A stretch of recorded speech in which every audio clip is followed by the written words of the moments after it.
Welcome to The Point. I'm Neil Stanley, and this is episode 24.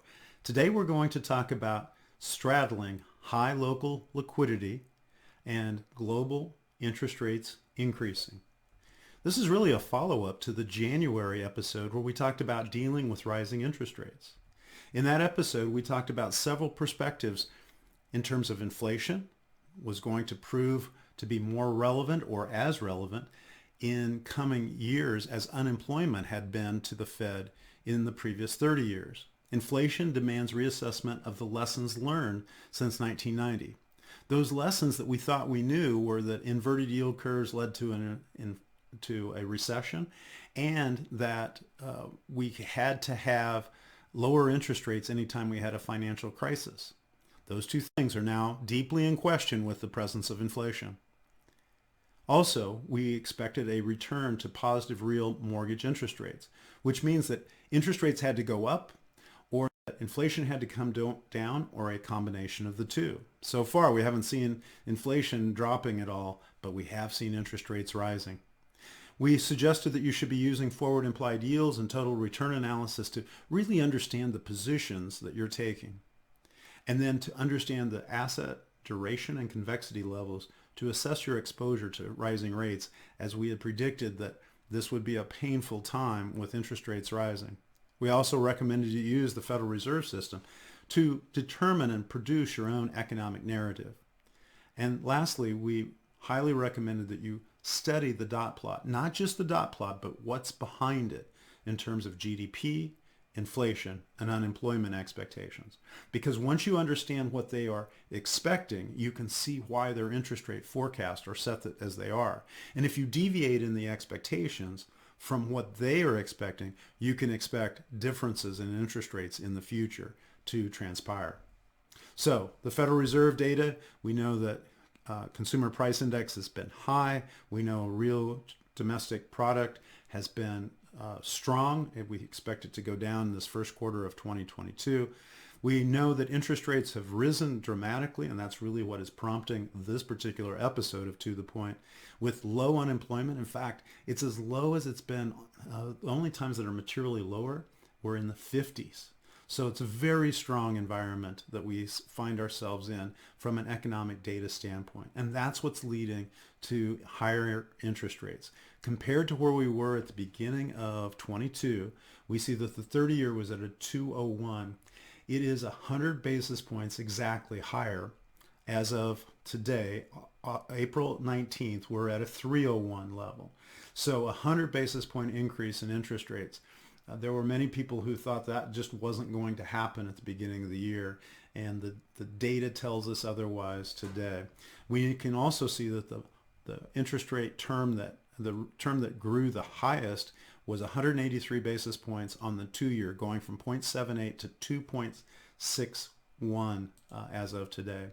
Here's just a graphical representation of all of those increases. You can see the 2-year in the green starting out the year and where it is as of today. So what do we do about it as financial institutions? Well, the one thing that we must do as we live in this world of local inventory of deposits being strong and the wholesale world where interest rates are rising is that we must not ignore it when it comes to lending. These wholesale rates are material. They do represent where the world is going in terms of pricing of loans. And so when you have a 5-year at 323, that's what the Federal Home Loan Bank is loaning money to you at for 5 years, 323, that cannot be disrespected when lenders are setting up pricing for loans today. So there is a steep yield curve from overnight being at 0.56 to the 5-year being at 323. So we really want to respect that differential and make sure that lenders are making adjustments, because it makes no sense to continue to loan money at the rates that you've been at in 2021 now in this year with such a dramatic increase. One of the things that we noted in March was that the funds transfer pricing, or FTP spreads on deposits, may actually be rivaling some of the loan profitability. So it's a very rare thing that deposits are as profitable as loans when you look at the spread to wholesale markets. But we saw that in February, a healthy spread of 106 basis points expanded all the way to 134, with one of our clients getting 195 basis points of profit between retail deposits and the wholesale funding world that was an alternative for them. So does that mean that all financial institutions are keeping their deposit rates low? No, but most are. But there are some like Edward Jones, which is offering brokered deposits across this country. And today, 2.4 is the 2-year rate on a CD. These are FDIC insured CDs that are available in markets all across the country. And so it's imperative that you understand that is where the opportunity costs for depositors lie. They can go out and get these very readily. And they're not alone. There are over 1,100 financial institutions today, as of our data source, that are providing at least a rate of 1% on some term of term deposits. Now, the highest rate that we found was Edward Jones at 2.8% for a 5-year. But across this country, about 10% of the financial institutions have at least one offering of at least 1%. So it's quite notable that these things are happening in a world where there's still a low loan-to-deposit ratio, but they're not homogeneous. There are differences, and those differences are causing some financial institutions to be more aggressive than others. And we always have to look at the lowest common denominator as a depositor, and in terms of where the options are. So the fact that the bulk of financial institutions have a low loan to deposit rate, the depositor doesn't care in terms of that. They want to know, where am I going to be taken care of? And with 10% of the financial institutions having rates over 1%, I think we need to be aware of just how much pressure there may be on us. So what are we going to do? We think our CoreCD clients are in the best position to straddle this high liquidity and rising interest rate environment simultaneously. To do that, we are thinking defensively and offensively. In terms of defense, we're going to leave those standard rates low. We should be among the lowest rates and the longest to hold those rates, because we have other options other than just standard rates. We want to keep those customized rates aggressive enough so that we don't lose profitable deposits. So what do I mean by that? If you go to our guidance at thecorepoint.com, you can click on February, so that'll give you a relatively recent data, and you can find graphs like this where we see the standard rates that are some of the lowest in the country, but then the customized rates in the local market are quite competitive, but they're still highly profitable when you look at just investing in a U.S. Treasury, or if you're borrowing funds, the opportunity cost is so much of profit compared to FHLB in the green.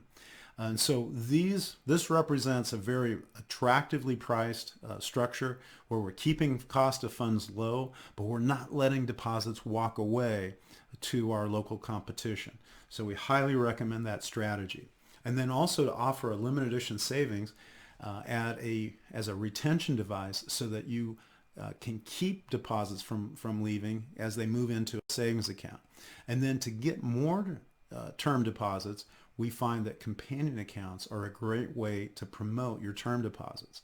And then lastly, in terms of defense, it's actually both offense and defense, is to use our newly structured enhanced withdrawal options. These enhanced withdrawal options, or sometimes you'll refer to them as daily redemption options, offer more value without paying higher rates. We've talked about this in LinkedIn posts and various settings across the last year to help you understand what those options look like. And so here's a LinkedIn post where we had many views, and it was based upon an article written by me in BAI, where we talked about the rate hikes driving change in long-term deposits. So that is a situation that we expect to happen as we move forward in both a defensive posture and an offensive posture. Now, in offense, we want to be sure that we've fortified our early withdrawal penalties, so that when we get aggressive and seek to refinance deposits coming in from other institutions, we won't be as likely to refinance those that are our own deposits as we get the word out about the ability to take out an existing certificate out of play and move it into a newly priced certificate as rates rise. The other thing we want you to be sure to do if you are trying to grow is always use the time and define strategy. So we look for that period of time when the volumes are low in order to put our best foot forward to run a promotion. That keeps us from repricing a lot of our own money. And lastly, we do recommend that if you're going to try to put your best foot forward, that you consider doing a one-time bump on any promotional CD special. But be sure that you use a disclosure to control the one-time bump option. Does that option live past the renewal date? Once it's used, does it terminate for just that term or all terms? Very important things to make sure that you manage those. So we want to talk to you about that. If you want to go forward with that, please let us know. And then really with anything that you're doing, it is advisable that you sync up with us from time to time. Use my Calendly.com link there to set up an appointment with me at your convenience. It is a pleasure to work with all of you, and I want to thank you for taking time to go through this episode of To The Point.